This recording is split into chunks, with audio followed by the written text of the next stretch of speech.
Mi hijo me escupió directamente en la cara y gritó: «¡Viejo asqueroso!». Me quedé en silencio, me limpié el rostro. Y al día siguiente, descubrió que yo había recuperado todo, incluso aquello que más amaba. Me alegra que estés aquí. Si estás viendo este video, dale me gusta, suscríbete al canal y cuéntame desde dónde estás escuchando esta historia. Dejemos juntos una bendición en los comentarios, para que quien la lea sienta que Dios ha tocado su corazón. Estoy de pie en la cocina, moviendo la olla de frijoles para que no se pegue al fondo.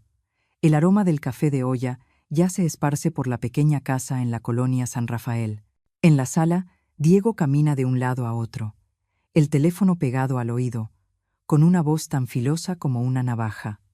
«No, ya te dije, el lunes entrego. No me amenaces con cortar nada. Sí, sé cuál es la fecha límite. Tiene 34 años y todavía vive conmigo, y con Mónica mi nuera dice que es para cuidar a su suegra, pero yo lo sé. Está aquí porque no puede sostener su propia vida». Apago la estufa, bajo la olla y me asomo por la puerta de la cocina. «¿Vas a comer, hijo? Puedo freírte un huevo». Diego se voltea de golpe, con los ojos llenos de enojo, sin haber apagado aún el altavoz del teléfono. «Vieja asquerosa, ¿no ves que estoy hablando?». El sonido rebotó y cayó sobre el piso de loseta, rompiéndose dentro de mi cabeza.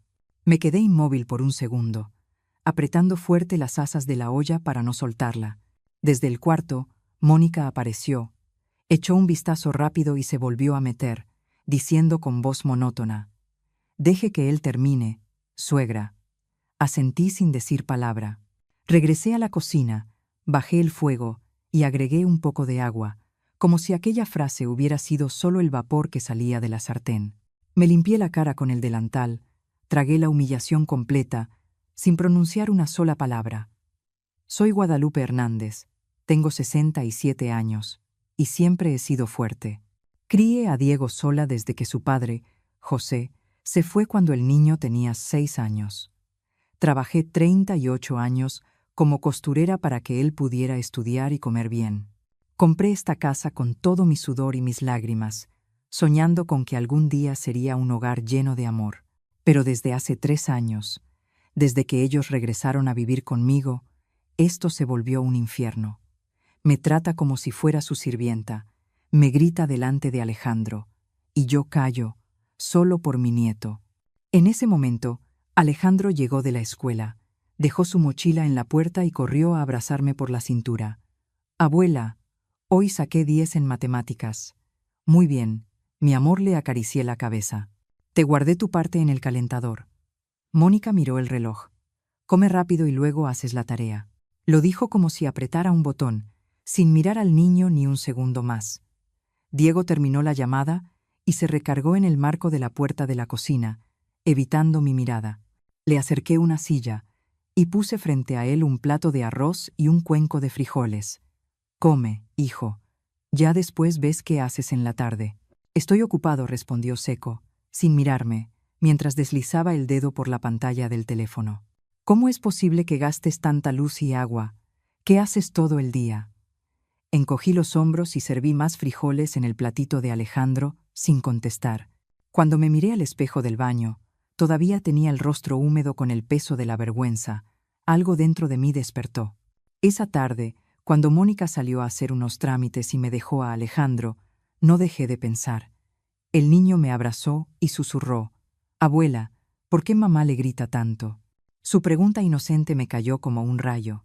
Sonreí con torpeza y le acaricié el cabello. «Debe ser que tu papá está muy estresado. No te preocupes, hijo». De pronto me sentí como una silla empujada a un rincón, aún firme, aún útil, pero ya sin ser vista como una persona. Cuando Alejandro rodeó mi cintura y me hizo esa pregunta, el corazón se me encogió. Si guardaba silencio, él aprendería que el silencio es normal ante la humillación. Si soportaba, pensaría que aguantar es el deber de una mujer, y yo no quería regalarle un mundo así. En la cocina, el vapor del té de manzanilla se elevaba lentamente, y empecé a ponerle nombre a todo lo que antes evitaba. Miedo a la soledad, miedo a ser considerada desagradecida, miedo a que me llamaran la que divide a la familia. Pero entonces otra idea se metió en mi mente. Yo sostuve esta casa con mis manos llenas de cicatrices de aguja. Tengo derecho a pedir respeto. El respeto no es un privilegio, es la condición para que el amor exista. Recordé las palabras de mi madre. Hija, cuando alguien te levante la voz, no la levantes tú, levanta tu valor. Durante años hice lo contrario. Me rebajé para mantener la paz, y esa paz alimentó la crueldad. Los días siguientes no mencioné nada sobre aquella noche. Seguí cocinando con la misma calma, dejando lista la comida para todos, como si nada hubiera pasado. Cada vez que ponía el plato frente a Diego, su mirada se desviaba.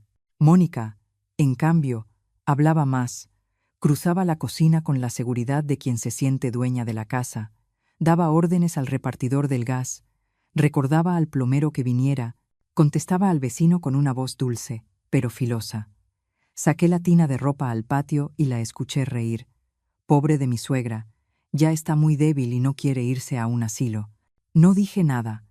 Tomé la camisa de Alejandro, la escurrí y la colgué en el tendedero, apretando los labios para no llorar. Cuando Alejandro volvió de la escuela, se quitó los zapatos en la puerta. El niño me abrazó rápido, como un reflejo, y me soltó enseguida al ver el ceño fruncido de su madre. Abuela, hoy saqué 10 otra vez. Le acaricié el cabello. Muy bien. Te voy a freír un huevo. Mónica miró el reloj.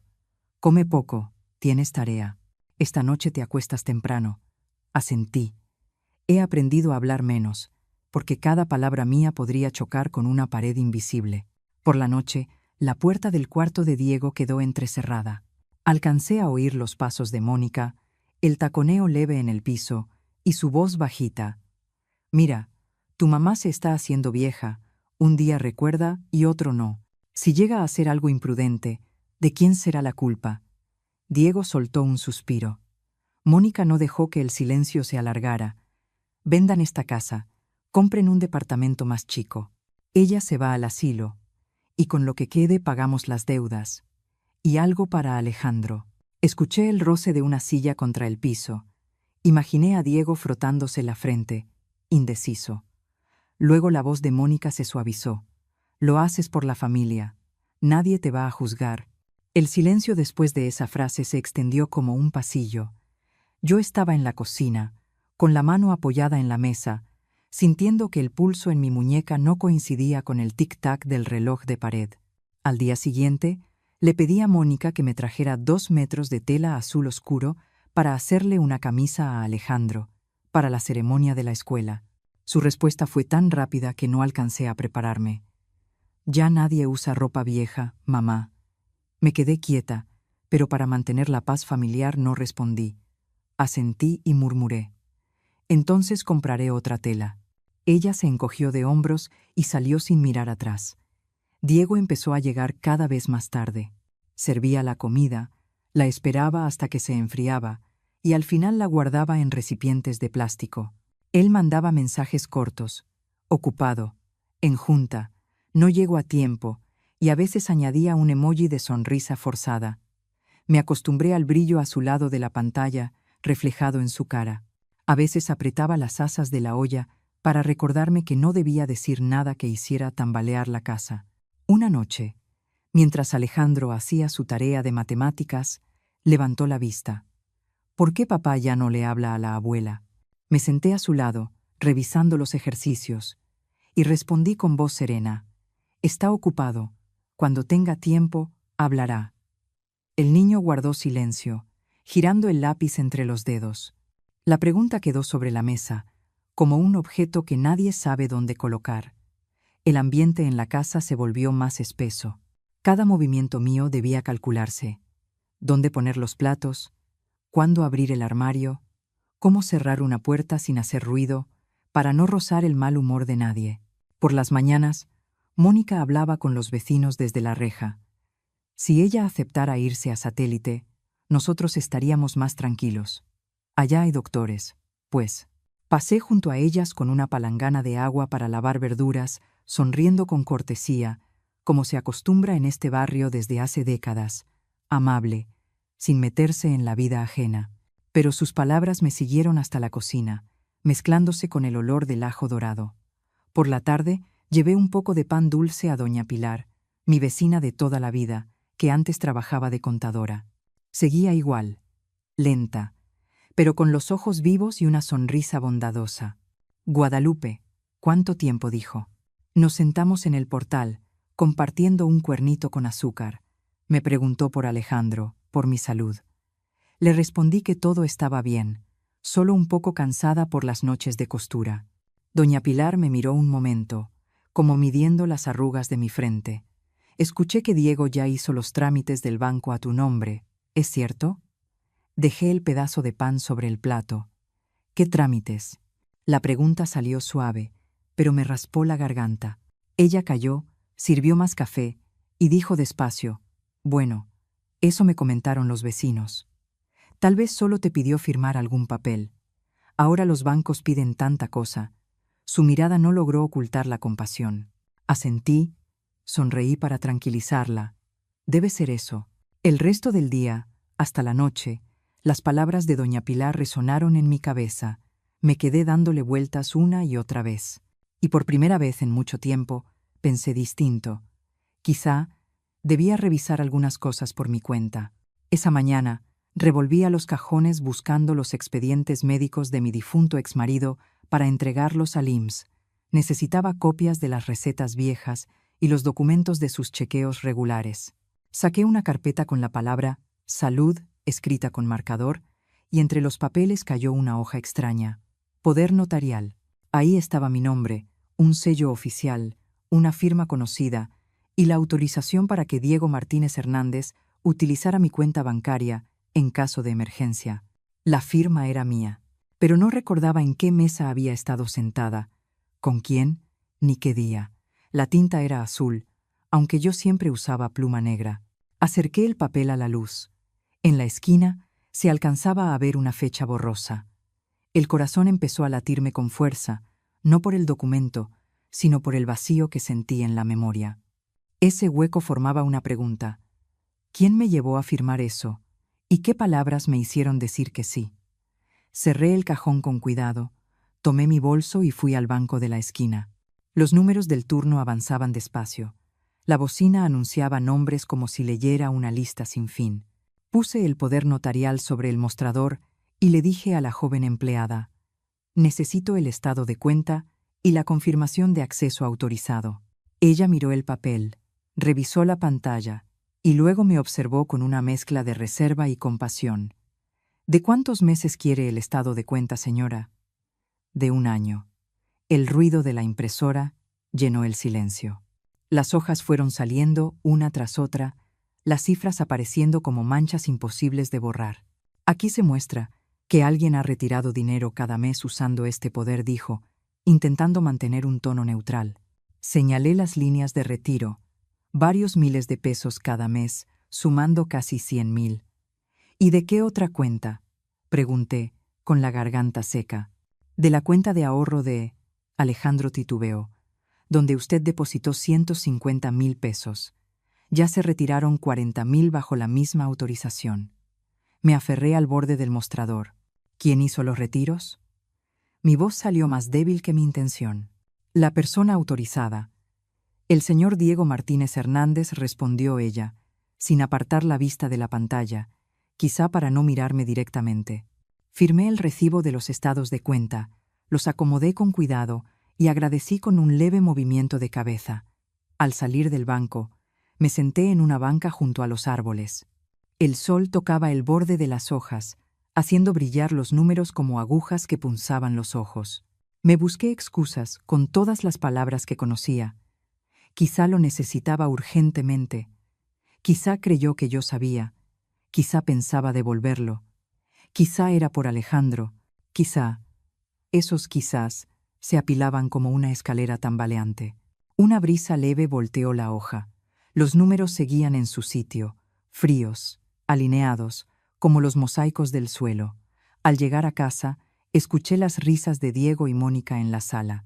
Hablaban de cambiar el paquete de internet, de un restaurante en Roma Condesa, de una camisa en descuento. Me quedé en la puerta de la cocina, con la mano sobre el respaldo de una silla, como quien pide permiso para cruzar la habitación de unos extraños. Diego levantó la vista, me vio y volvió al teléfono. «No cocine tanto», mamá, dijo Mónica. «Vamos a cenar afuera». Esa noche no dormí. Encendí la lámpara pequeña, abrí el cajón de nuevo y extendí todos los papeles sobre la cama. El título de propiedad, solo mi nombre, claro, sin discusión. La libreta de ahorros en otro banco la había olvidado desde que José murió. El dinero seguía intacto. Un certificado de participación en el taller de costura donde trabajé, con sus dividendos anuales. Nunca los cobré, porque jamás pensé en quedarme con algo solo para mí. Me quedé largo rato así, con la mano sobre los papeles, como si tocara una parte de mi vida. José se había ido hacía muchos años, pero las letras en esos documentos mostraban que había dejado todo en orden, tan meticuloso que incluso después de su ausencia, yo seguía protegida. Recordé cuando me dijo: «Los papeles importantes guárdalos juntos, no los revuelvas. Cuando los necesites, ábrelos sin miedo». Yo me reí entonces, diciéndole que solo era costurera y que no entendía de papeles. Al final, fueron precisamente esos papeles los que creí lejanos, los que esperaron quietos el momento justo.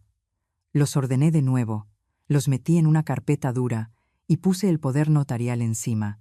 Ese papel era como un cuchillo delgado, no sangraba de inmediato, pero cortaba poco a poco la confianza que yo misma había alimentado. Fui hasta el espejo. La mujer que me miraba seguía siendo yo. El cabello recogido, las manos secas, los hombros acostumbrados a cargar. Pero algo había cambiado. Los ojos ya no estaban húmedos. Eran claros y fríos, como el agua cuando el viento se apaga. Apagué la luz. La casa quedó sumida en el mismo silencio con el que solía consolarme. Me recosté, escuchando cómo el corazón recuperaba su ritmo, y comprendí que, desde la mañana siguiente, no permitiría que nadie explicara mi memoria por mí. Antes de cerrar los ojos, acerqué la carpeta, metí dentro una hoja pequeña y escribí 3 palabras, con letra lenta pero firme. «Ya basta, Guadalupe». A la mañana siguiente llevé la carpeta de documentos a la oficina del licenciado Ramírez. El despacho seguía igual, estantes de madera, olor a papel nuevo, los sellos perfectamente alineados. El licenciado revisó el poder notarial, frunció el ceño y se acomodó los lentes sobre el puente de la nariz. «El documento es válido», dijo despacio, «pero usted tiene derecho a anularlo si demuestra que conserva plena capacidad. Nadie puede decidir por usted mientras esté en su sano juicio». Asentí. La palabra juicio se posó en mi pecho como una piedra firme y fresca. El licenciado Ramírez llamó por teléfono a un médico geriatra del IMSS y consiguió una cita para el mediodía. Seguí a la enfermera hasta el consultorio y respondí cada pregunta. El día de hoy, mi nombre, el de mi nieto, el precio del kilo de jitomate en el mercado la semana pasada, la calle más cercana a mi casa, 15 minutos. El doctor asintió, escribió unas líneas y me entregó un informe impreso.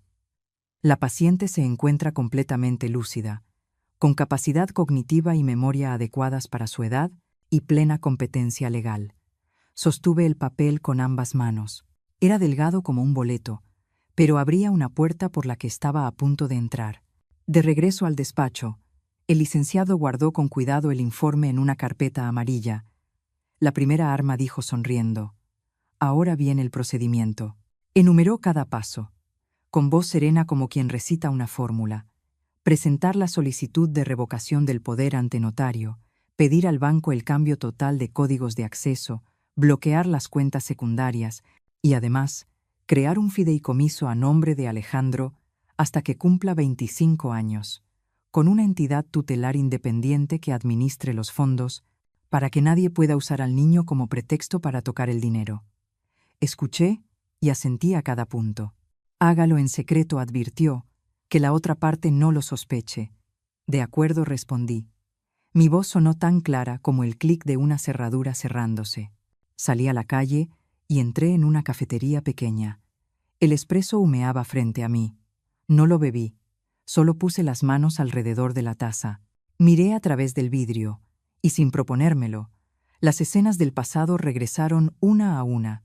La voz de Diego criticando mi sopa, Mónica diciendo, «Mamá ya se está confundiendo», la comida donde tuve que sentarme en la orilla porque ellos ocuparon todas las sillas, el plato que volví a lavar porque alguien dijo que tenía grasa.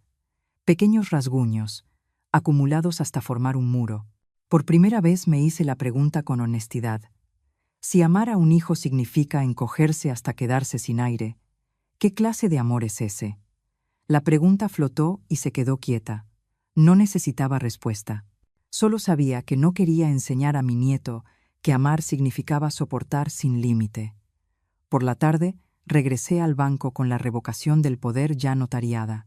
La empleada procesó la orden, verificó con doble código y me pidió firmar 3 veces con pluma negra.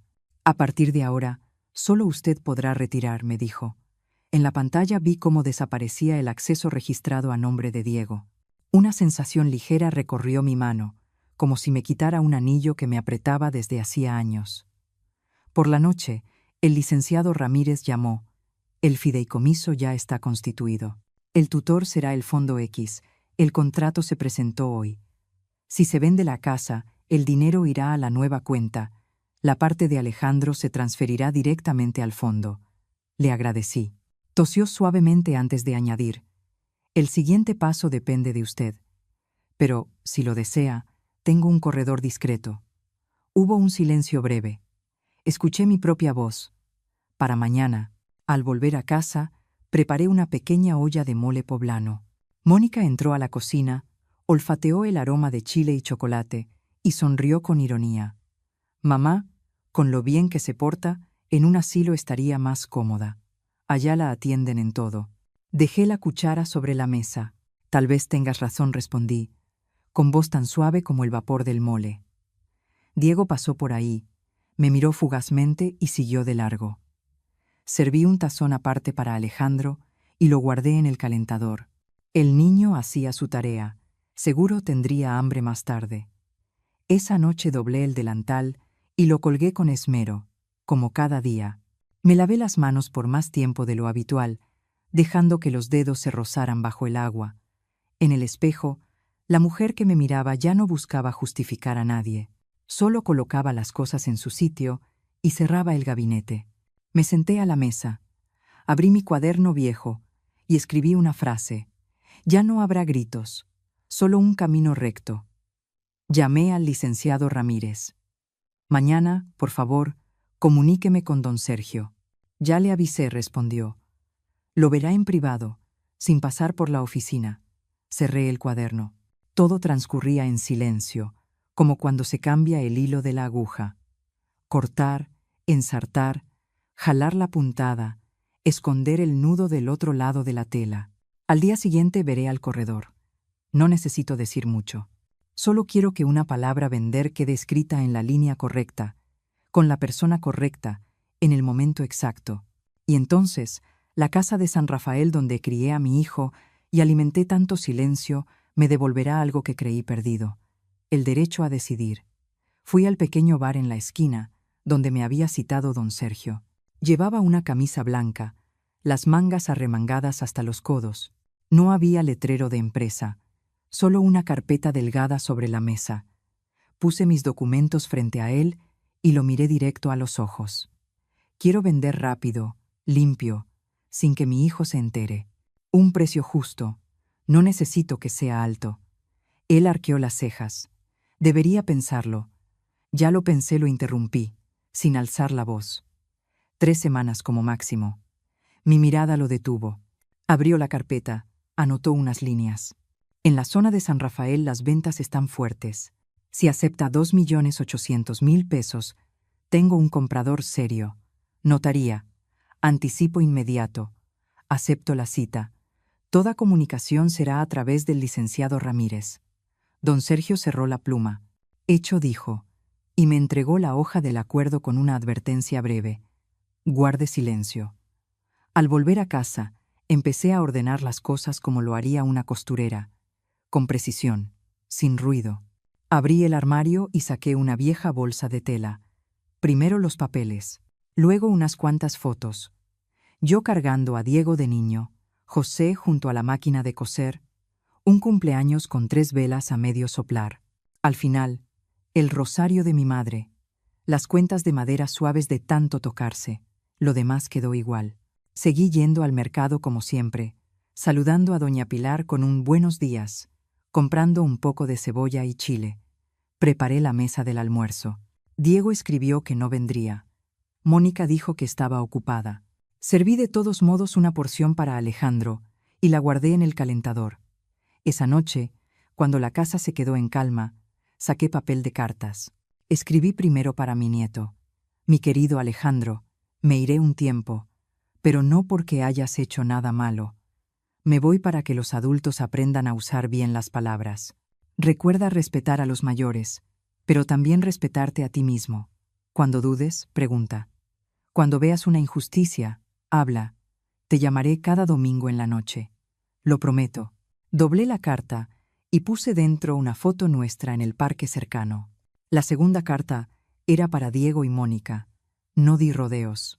Cada línea llevaba una fecha, un monto, una sucursal. Bajo el poder notarial, retiraron casi 100, 000 pesos de mi cuenta de pensión y 40, 000 del fondo escolar de Alejandro. He anulado la autorización. Desde hoy, todas las decisiones financieras son mías. La casa de San Rafael se ha vendido legalmente. El dinero de Alejandro está en un fideicomiso administrado por una institución independiente. Ustedes no tienen derecho a tocarlo. No discutiré. Quien ofenda deberá afrontar las consecuencias de sus palabras. Puse la pluma sobre la mesa, pensé un segundo y añadí: cuando quieran hablar, usen la verdad. La tercera carta era para mí misma, solo unas líneas, con letras grandes y firmes.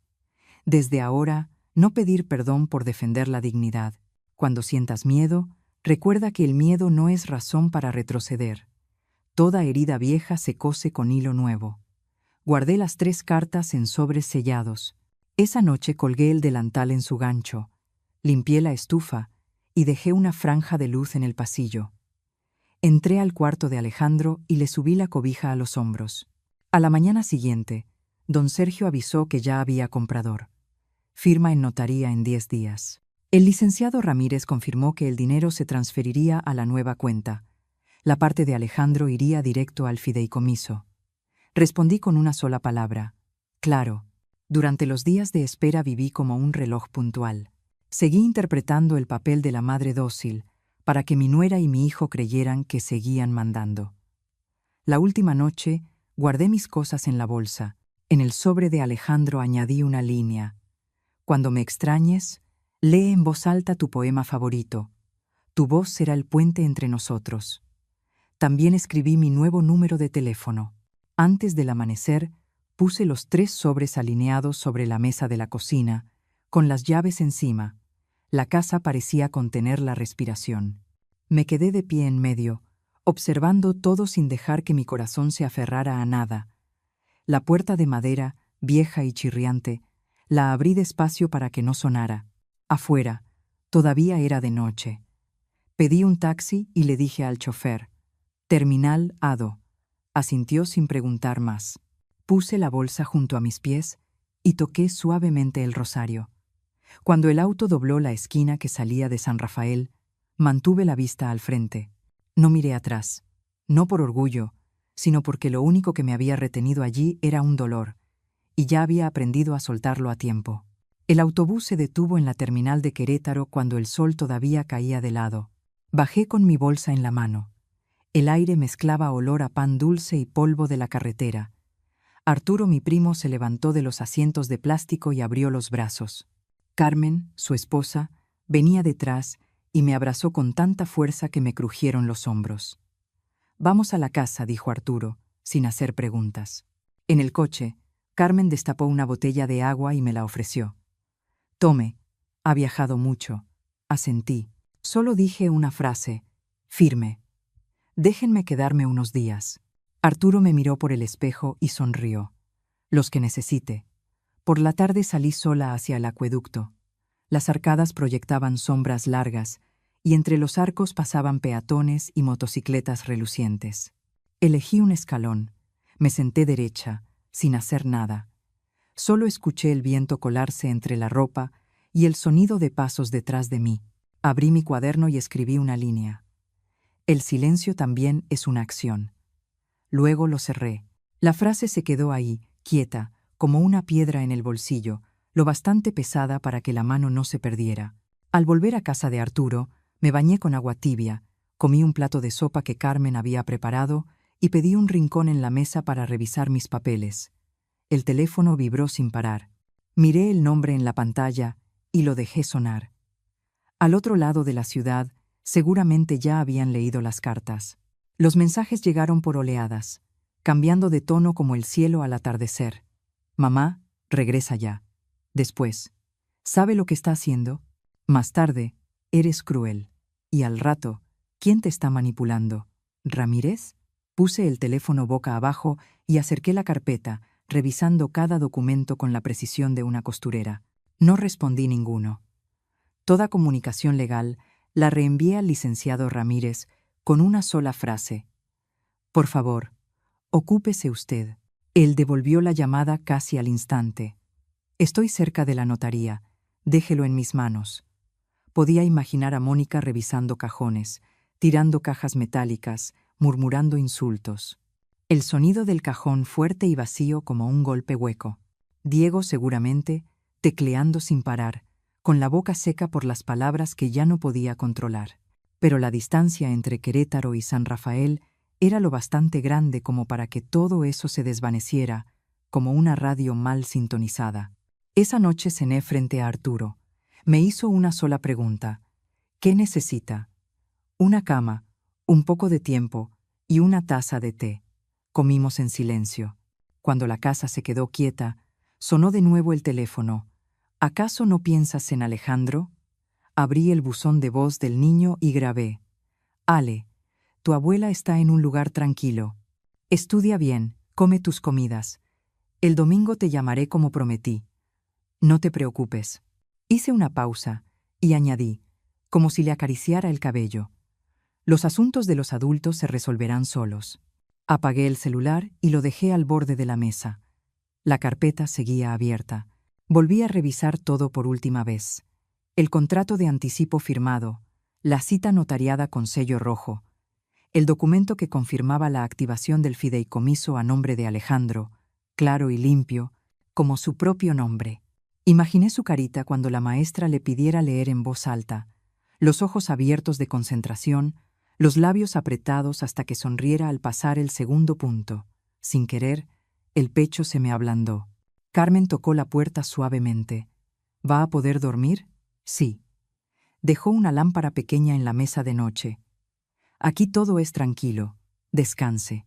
Asentí. Detrás de la puerta, la casa tenía pocas cosas, pero cada una estaba en su sitio, como si hubieran estado esperándome. Antes de apagar la luz, saqué el rosario del bolso y lo puse junto a la almohada. Las cuentas de madera se rozaron con un sonido suave, familiar. Recordé las manos de mi madre, viejas pero firmes, deslizándolas una a una mientras me enseñaba a respirar parejo. Murmuré, solo para mí. Desde hoy, no pediré perdón por defenderme.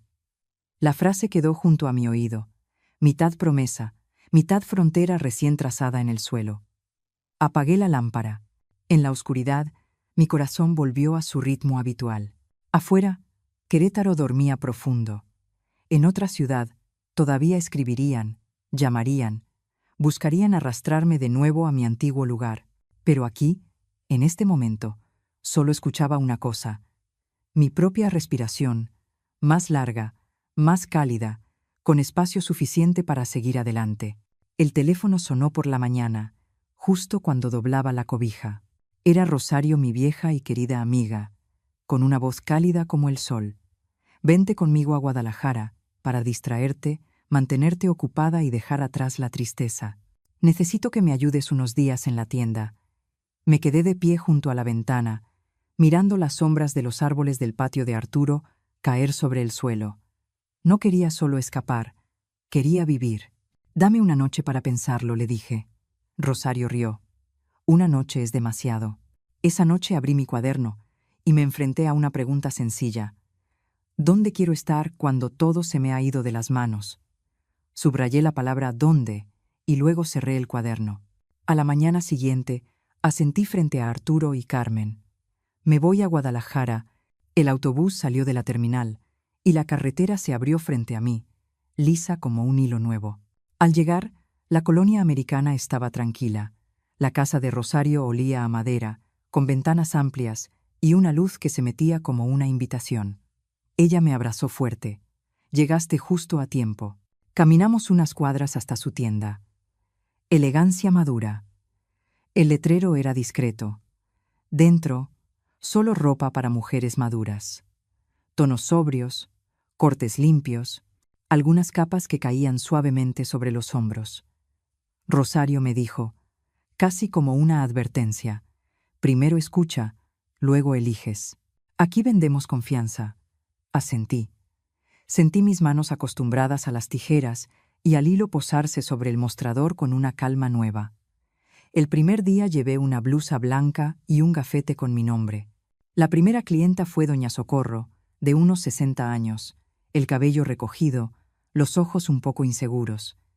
«Necesito un conjunto para la boda de mi hijo», dijo en voz baja. «Mi nuera no me tiene mucha simpatía». Rosario me miró de reojo. Entendí la señal y la invité a sentarse. La escuché. De verdad la escuché, sin interrumpirla. Solo le hice 2 preguntas. ¿Cómo quiere sentirse cuando entre al salón? ¿Y con qué altura de tacón se siente segura? Socorro exhaló y sonrió apenas. Quiero verme como la madre del novio, no como una invitada más. Medí con la vista, toqué las telas como si tocara el pulso de quien tengo enfrente. Elegí un vestido azul oscuro con cuello en V, lo bastante profundo para alargar el cuello, y una chaqueta ligera del mismo tono para cubrir los brazos que ella no quería mostrar. En el probador corrió la cortina, salió, se irguió, y por costumbre volvió a encorvarse. Negué suavemente con la cabeza y sonreí. Espalda recta, doña. Usted es la madre del novio. Ella se miró al espejo un instante más largo. Los labios se curvaron. Hace mucho que no me sentía bonita, dijo, no como cumplido, sino como una verdad recién encontrada. Vi cómo sus hombros se soltaban un poco. Hicimos la factura, envolvimos la prenda con cuidado. Doña Socorro me tomó la mano. Gracias, hija. A mi edad, que alguien me llamara hija, seguía calentando el corazón. Desde el mostrador, Rosario asintió. Quédate a trabajar aquí, dijo, medio en broma. Recibí el recibo. Al reverso estaba escrito con su letra. Asesoría de imagen. Guadalupe. La miré. Ella sonrió. Podrías encargarte de esta parte. No solo vendemos ropa. Tú vendes la manera en que una mujer entra a una habitación. Durante el día, mi libreta se fue llenando de detalles mínimos. La forma de los hombros, el tono de piel, el tipo de muñeca, el modo de hablar de cada una. Cada mujer traía una historia callada. Aprendí a colocar la mano sobre una prenda para que la otra sintiera que la elegía, no que la corregían. Descubrí que tenía talento, el ojo para el porte, las palabras justas, la paciencia para esperar a que el otro reconociera su propio miedo. A media jornada, Rosario me tocó el hombro. Vamos por agua. Me mostró la factura recién impresa. 3 conjuntos vendidos esta mañana. Nada mal para la nueva. La noche en la colonia americana era suave, como una tela recién lavada. Apagué la luz y dejé la ventana entreabierta. Mañana colgaría las nuevas prendas y pondría un pequeño letrero. Asesorías por hora. Reserve en el mostrador. No hacía falta ruido. Solo tenía que entrar, sin miedo, al cuarto de mi propia vida. El primer paso ya estaba dado. El mensaje del licenciado Ramírez aquella mañana fue breve. Todo marcha según lo planeado. Guardé el teléfono y abrí la tienda junto con Rosario. En mi antigua casa, en cambio, había un verdadero caos. El banco reclamaba pagos vencidos y la tarjeta de crédito de Mónica ya estaba en mora. Ella le escribió a Diego, «Llama a tu madre». Y él respondió, «No puedo». Me bloqueó. Ambos daban vueltas como trompos frente a cifras que ya no tenían dónde encajar. En el departamento provisional que habían rentado porque la casa de San Rafael ya estaba vendida, el dueño tocó la puerta para pedir el nuevo depósito. «El dinero viene en camino», balbuceó Diego. El propietario lo miró de frente. «¿Y en camino significa cuándo?» Diego calló, firmó la notificación de adeudo. El sudor le empapó el cuello de la camisa.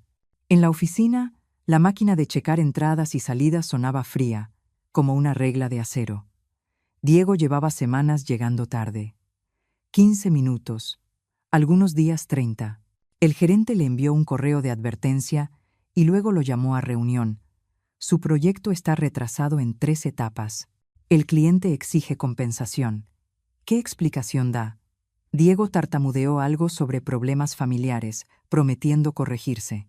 «Esto es una empresa», respondió el gerente, «no un refugio para tormentas personales».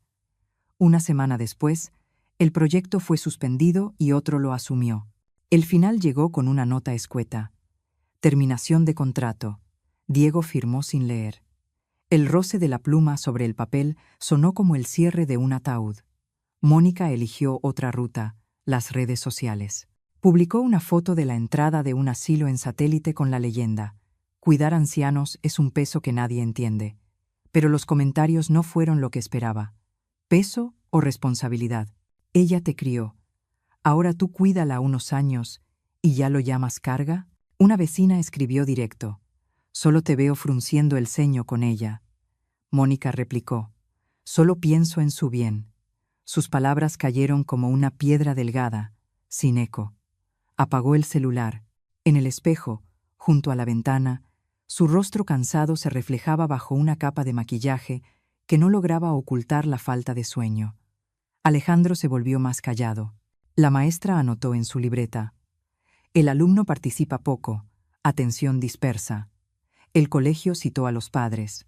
En la sala de orientación, la maestra habló suave: «Quiere mucho a su abuela. Si pudiera verla, estaría mejor». Diego agitó la mano. «No hace falta». Ella se fue. Mónica intervino. «Nos abandonó». La orientadora miró al niño, que apretaba el borde de la silla, y dijo en voz baja pero firme: «Anotaremos en su expediente. Necesita intervención de otro familiar». El documento, sellado y doblado, quedó en la mochila de Alejandro como una piedra más que hacía su carga pesada. Mientras tanto, Diego presentó una demanda ante el juzgado para anular la venta de la casa, alegando manipulación hacia su madre. Recibí la noticia por el licenciado Ramírez al final del día, mientras medía el largo de una manga a una clienta. «La demanda es débil», dijo por teléfono. «Presentaremos como prueba el certificado del IMSS que acredita su plena lucidez, el acta de revocación del poder notarial, los registros bancarios, la agenda notarial y el documento de activación del fideicomiso a nombre de Alejandro. El juez mirará los papeles, no las lágrimas». Solo respondí: «De acuerdo, usted no necesita presentarse». «Siga trabajando», añadió.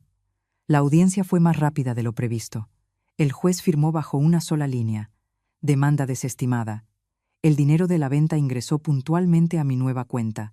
La parte de Alejandro se transfirió al fideicomiso, custodiado por una institución independiente. Nadie podría retirar por el bien del niño ni un peso más. El mensaje de Ramírez llegó al anochecer: «Listo, duerma tranquila». Leí esas palabras bajo la lámpara del mostrador. Rosario, a mi lado, guardó silencio un momento antes de decir, ofreciéndome una salida sólida: «Quédate conmigo. Tú traes clientas, yo pongo el respaldo.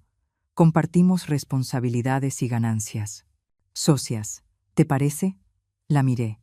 Sus ojos oscuros brillaban serenos, sin falsas promesas. En mi cabeza escuché mi propia voz: «No huir, vivir». «De acuerdo», dije. «Hagámoslo legalmente».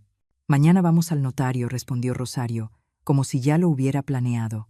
Esa noche caminé de regreso por la colonia americana.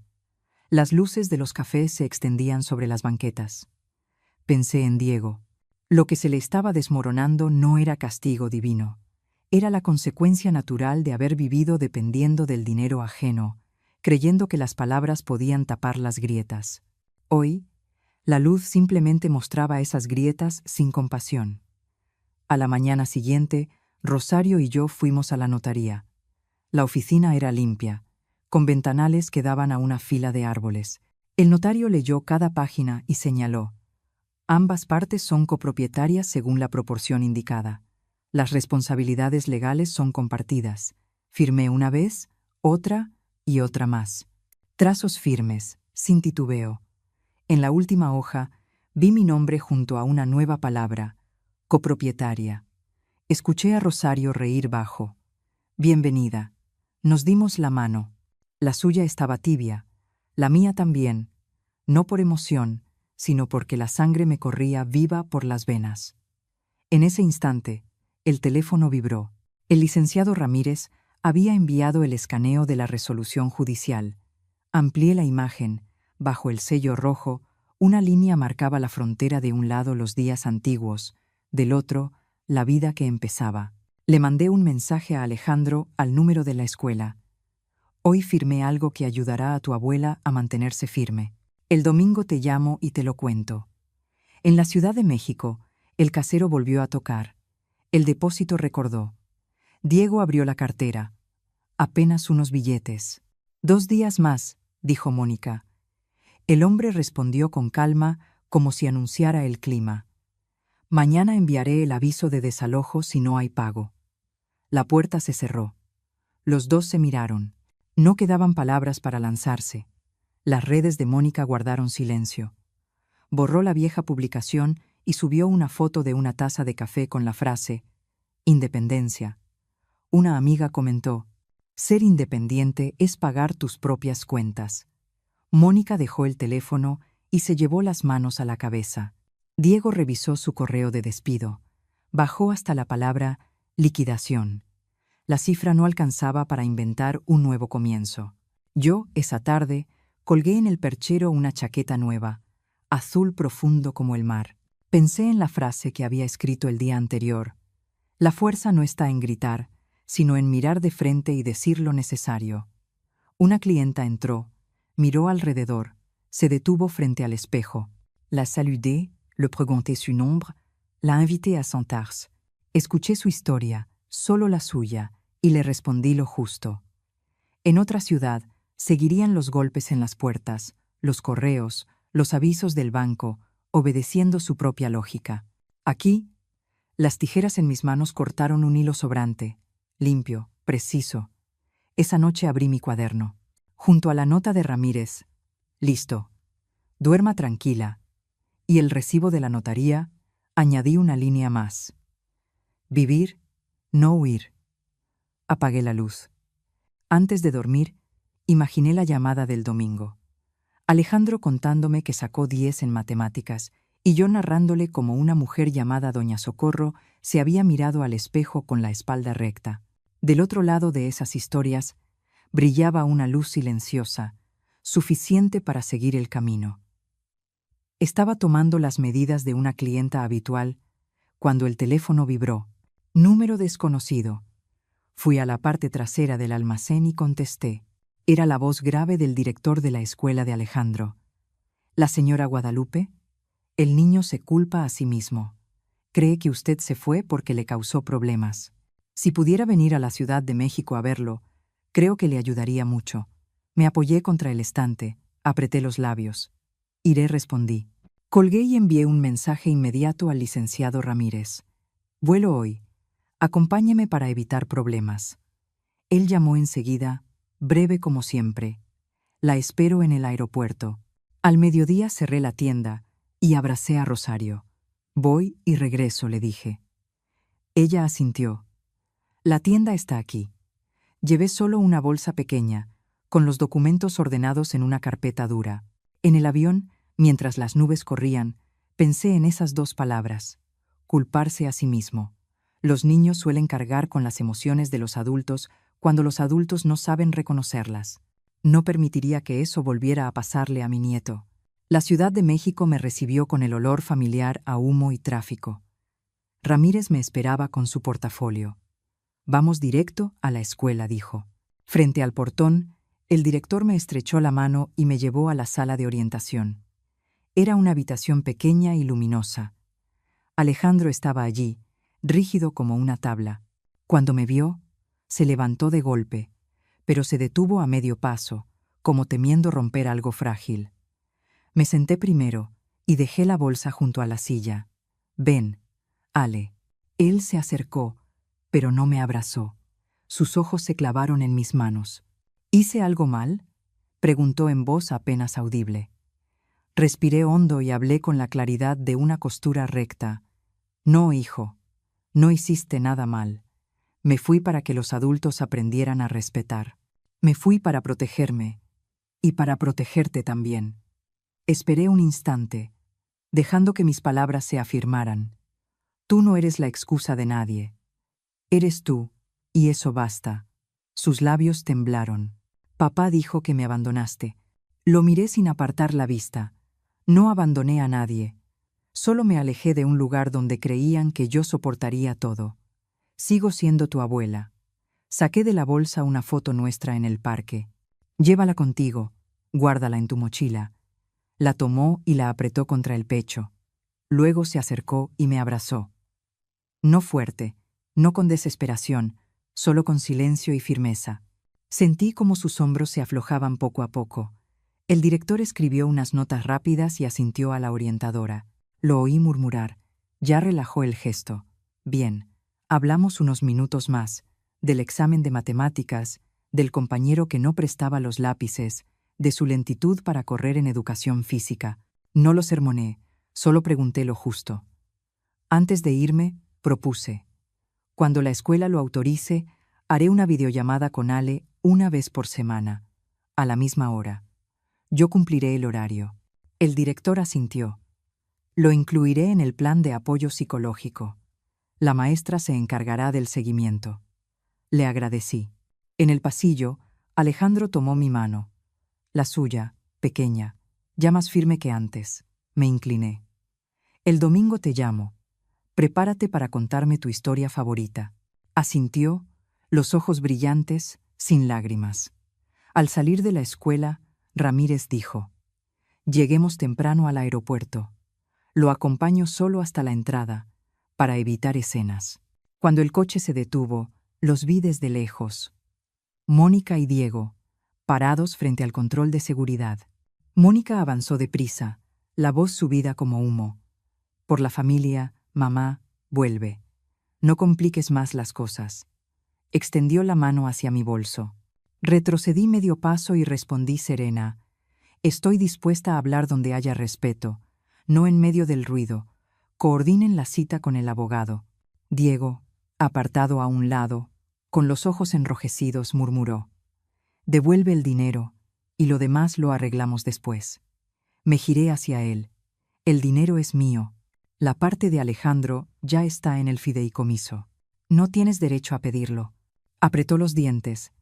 «¿Sabes en qué situación estamos?». Lo miré de frente. «No por mi culpa». Ramírez dio un paso adelante, colocándose entre nosotros. «Si necesitan hablar, háganlo a través del despacho», dijo con tono tan profesional que no dejaba lugar a la rabia. Mónica insistió: «Al menos piensa en Ale. Necesita estabilidad». Respondí despacio, con voz clara: «Acabo de salir de su escuela. Ya está en el programa de apoyo. Lo llamaré cada semana. Eso es estabilidad». Vi un movimiento detrás de ellos. Era Alejandro.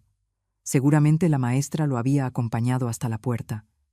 Corrió hacia mí, con miedo de que me fuera antes. «Abuela», gritó, aferrándose a mi abrigo. Lo abracé breve, firme. «Tenías miedo de que me fuera otra vez, ¿verdad?». Asintió, respirando agitado. «Te llamaré a la hora prometida cada semana, lo juro». Puse mi mano sobre su frente, como midiendo fiebre. «Ahora vuelve con tu maestra. No olvides almorzar». Asintió, sin mirar a sus padres, y regresó con los adultos que lo esperaban. Me incorporé. Diego soltó un suspiro áspero, mezcla de derrota y resentimiento. No me detuve a consolarlo.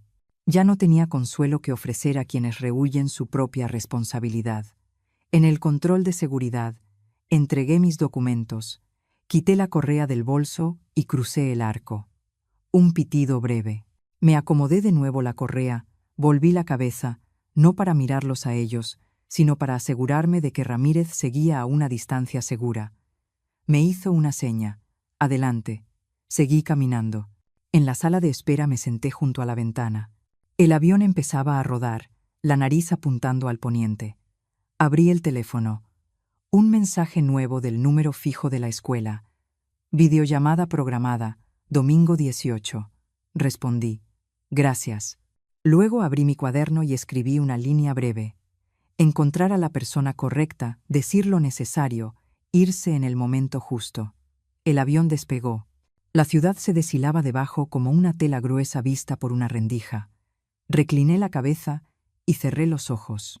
No había victoria que celebrar. Solo una puerta que se cerraba sin estruendo y otra que se abría lo suficiente para dejarme pasar. Puse la mano sobre la carpeta y sentí la textura conocida. En Guadalajara, Rosario estaría contando inventario. En la Ciudad de México, 2 adultos seguirían discutiendo culpas. Y entre ese cielo y la tierra, yo sabía que había cumplido mi parte. No permitir que un niño cargara culpas ajenas, ni volver a pedir perdón por mantenerme de pie. Pasaron algunos meses. Trabajaba con regularidad en Elegancia Madura. Por las noches llevaba mis apuntes al día y los domingos hacía mi videollamada con Alejandro, siempre puntual. Allá, en la Ciudad de México, los mensajes esporádicos del viejo número de Diego se hicieron cada vez más escasos, hasta desaparecer. Solo me llegaban rumores. Su desempleo prolongado, las tarjetas de crédito persiguiéndolo, el casero amenazando con rescindir el contrato. En una videollamada, noté que Ale hablaba menos, con voz más baja. Cuando le pregunté, solo encogió los hombros. Comprendí que los ojos de un niño reflejan a los adultos con una honestidad brutal. Estaba aprendiendo a callar como su padre, a tragarse las preguntas.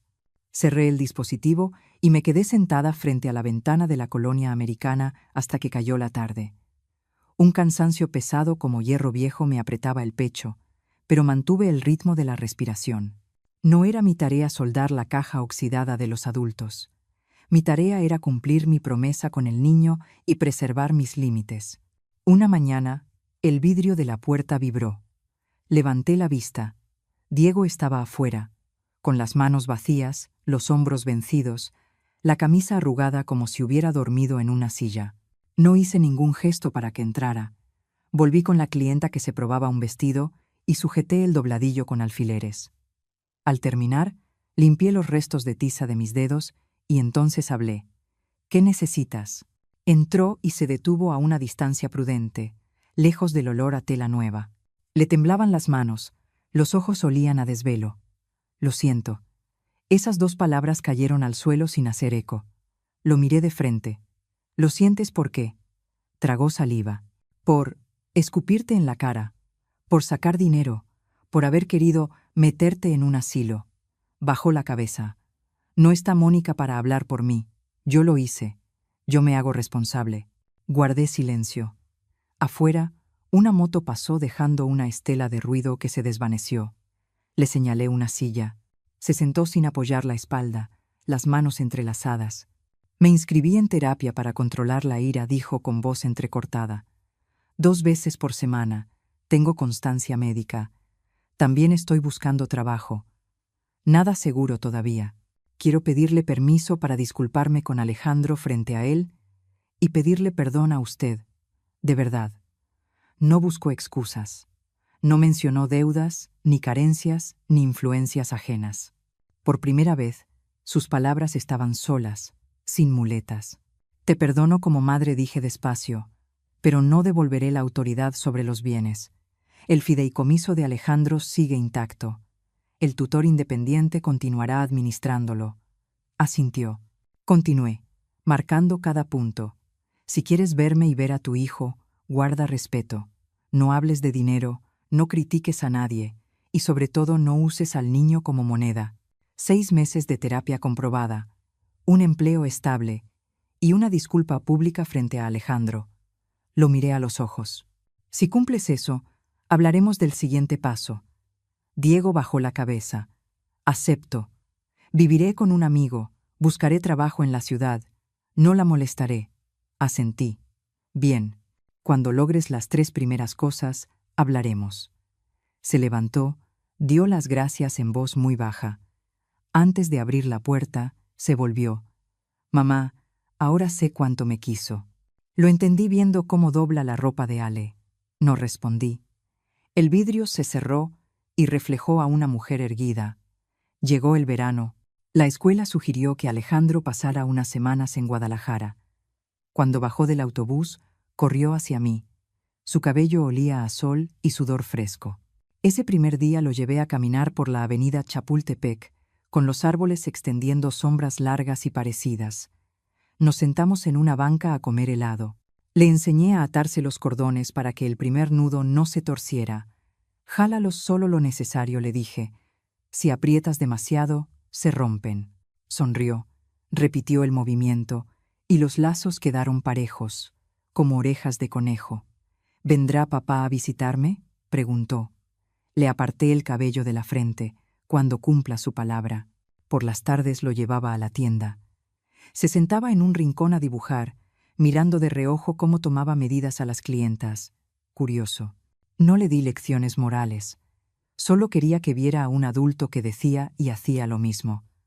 De noche dormía profundamente, a veces murmurando entre sueños. Yo me acercaba, ponía la mano en su espalda y contaba sus respiraciones hasta que se calmaba. Una noche, el teléfono vibró. Mensaje de Diego. Una foto del certificado de terapia sello azul, firma del médico. El segundo mensaje. Una carta manuscrita para Alejandro, foto de la primera página. Su letra seguía grande y dura, el trazo aún marcado, pero sin adornos. Hijo, perdóname por haberte hecho cargar con los problemas de los adultos. Voy a corregirlo con hechos. Terapia, trabajo, y nunca hablar mal de nadie frente a ti. Cuando estés listo, quiero pedirte perdón frente a ti y tu abuela. El tercer mensaje. ¿Puedo verla el fin de semana, en la cafetería cerca de la tienda? Solo usted y yo. Me senté en el umbral y miré hacia la avenida Chapultepec encendida. El atardecer de México se colaba por las copas de los árboles, dorado como miel. Abrí de nuevo la foto, amplié la firma del médico. Sonreí, pero sin prisa. Escribí. Nos vemos el sábado por la tarde. 30 minutos. No hablaremos de dinero. Del otro lado llegó la respuesta. De acuerdo. El sábado, Diego llegó puntual, con la camisa planchada y el cabello recién cortado. Se sentó con las manos sobre las rodillas, la mirada firme. La próxima semana le entregaré el original del certificado de terapia, dijo. He conseguido un trabajo temporal en un almacén. No es gran cosa, pero el dinero es limpio. Asentí. Bien. Respiró hondo. El fin de semana siguiente, quiero ver a Ale. Le pediré perdón frente a él, sin culpar a nadie. Pensé unos segundos, midiendo la distancia entre las condiciones y sus actos. Si el original del certificado llega a mis manos y mantienes tus sesiones de terapia la próxima semana, acepto. Nos veremos en la cafetería, conmigo presente. 30 minutos. Solo se hablará de lo que tenga que ver contigo. Sonrió, una sonrisa leve que le quitó algunos años del rostro. Las vacaciones pasaron al ritmo de las cosas pequeñas. Desayunos sencillos, el mercado cercano, unas páginas de matemáticas, un libro de dibujos. Cada tarde, Ale y yo caminábamos por Chapultepec. Siempre había alguien tocando guitarra en la esquina. El niño dijo, «Abuela, me siento ligero». Asentí. Cuando uno ata bien los cordones, los pasos se vuelven livianos. El corazón también. Me tomó los dedos, tibios. El último día de las vacaciones, lo llevé a la terminal. Me abrazó largo rato. «Abuela, el domingo hacemos videollamada, ¿sí? Lo prometo». El autobús arrancó. Lo vi levantar la mano desde la ventana hasta que la luz trasera se volvió un punto rojo. De vuelta en la tienda, acomodé los vestidos en el perchero, el alma en calma, como una tela recién planchada. Por la tarde, el teléfono vibró. Mensaje de Diego. Foto del certificado original. Otra foto. La carta manuscrita ya dentro de un sobre con el nombre Alejandro. El último mensaje. Mamá, quisiera verla el fin de semana. ¿Cómo quedamos? Miré de nuevo las imágenes. La tinta azul seca. La letra firme. Sin súplicas ni promesas vacías. Dejé el teléfono. Preparé una pequeña olla de café de olla y serví una taza. Mis manos ya no temblaban al levantarla. Afuera, el atardecer caía sobre la avenida Chapultepec, cortando en franjas de luz y sombra los hombros de los transeúntes. Escribí en mi cuaderno: el cariño no puede salvar a quien insiste en destruirse, pero abre la puerta a quien sabe arrepentirse con actos. Debajo añadí: amo a mi hijo, y me amo a mí misma. Perdono, pero los límites quedan, claros como el atardecer de Guadalajara. Cerré el cuaderno y colgué un nuevo vestido color crema en el gancho. La puerta vibró suavemente al abrirse. Una clienta entró. Sonreí, la voz en su tono habitual y cálido. Pase, señora, ¿qué tipo de prenda busca? Allá afuera, había personas aprendiendo otra vez a hablar y a sostenerse de pie. Aquí, yo seguía haciendo lo mío. Mantenerme erguida, decir lo necesario y dejar la puerta abierta para quienes supieran tocar con manos limpias. Esa tarde, Guadalupe cerró elegancia madura un poco antes de lo acostumbrado. El cielo de Guadalajara se teñía de rojo, como vino. Desde el ventanal vio su reflejo fundirse con la gente que regresaba a casa y sintió una paz ligera. Los últimos meses, la vida se había vuelto más lenta, pero más profunda. El dolor viejo se había transformado en una cicatriz fina. Ya no dolía, solo recordaba lo que había soportado. De camino a casa, pasó por el pequeño parque cerca de la avenida Chapultepec. Un grupo de niños jugaba al balón, las risas tapaban el ruido del tráfico. Una niña cayó, lloró un instante, pero enseguida se levantó, se sacudió las rodillas y siguió corriendo. Guadalupe sonrió, no por la niña, sino porque se vio reflejada en ella. Ella también había caído, también la habían escupido, también había perdido la confianza. Y aún así, se levantó, se sacudió el polvo y siguió adelante, sin que nadie la alzara. Esa noche, Rosario llevó 2 tazas de café de olla y se sentó junto a ella en el balcón. ¿Sabes?, dijo Rosario. Muchos han querido comprar la tienda, pero no quiero vender.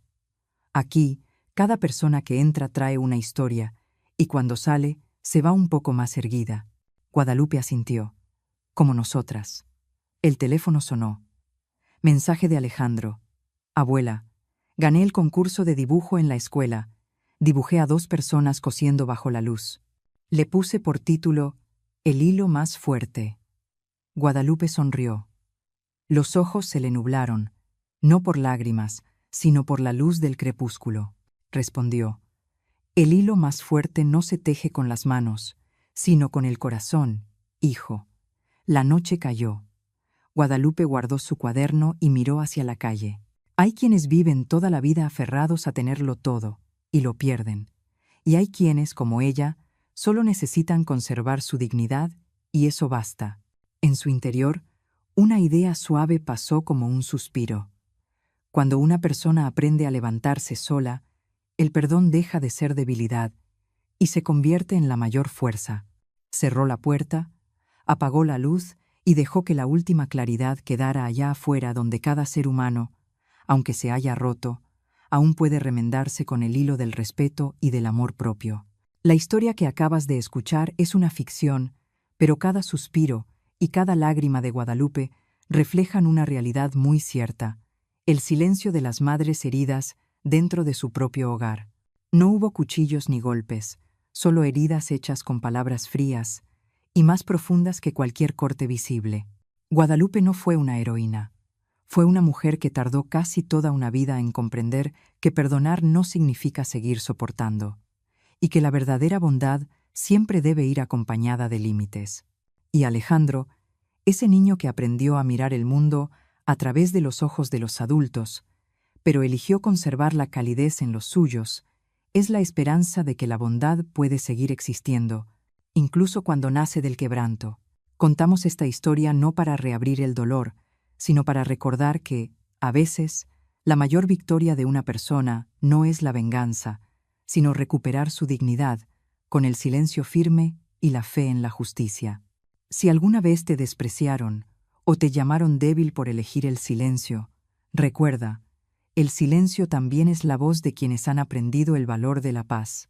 Y si crees que la justicia no es el ruido de un tambor, sino una pequeña vela que sigue ardiendo en la noche más larga, comparte este video.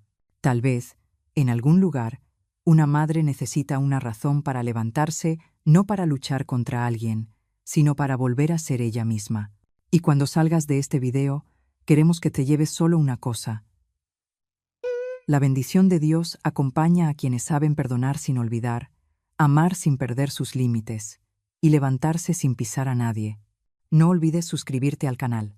Aquí, cada historia es una oración en silencio, para que el corazón aprenda a latir con fuerza, no por odio, sino por la luz de la justicia y el amor que Dios derrama sobre nosotros. Al final del video, te invitamos a ver 2 historias más sobre personas que dejaron atrás la oscuridad y se reencontraron consigo mismas en la luz.